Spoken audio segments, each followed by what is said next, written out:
ئەم دیمەنانەی بینن ناو بازاڕی قەزای دەربەنی خان ئێلەک زەردەکانی دەربەنی خان مانگرتنێکیان دروست کردووە. دەڵێن لێرە ناڕۆین تاوەکو داواکاریەکانمان جێبەجێ نەکرێ. خواردن و چا لەسەر خەڵوز و خێمەی گەرمیشان بۆ شەوی سارد ئامادە کردووە.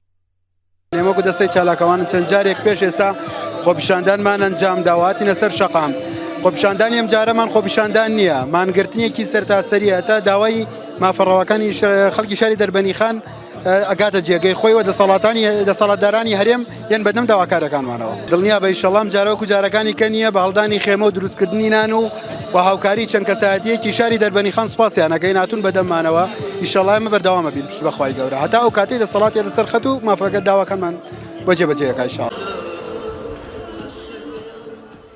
داواکارە گەورەکەی هاوڵاتیانی شاری دەربەنی خان پاکردنەوەی ئاوی خواردنەوەیانە. ساڵانێکی زۆرە لە مافێکی سەرەتایی بێبەش بوون کە ئاوی خواردنەوەی دەیانەوێت حکوومەت ئەو فەرمانەی کە بۆ تەواوکردنی پاڵاوگەی ئاوی خواردنەوەی دەربەنی خان دەری کردووە پارەیشی بۆ تەرخان بکات و پرۆژەکە جێبەجێ بکرێت.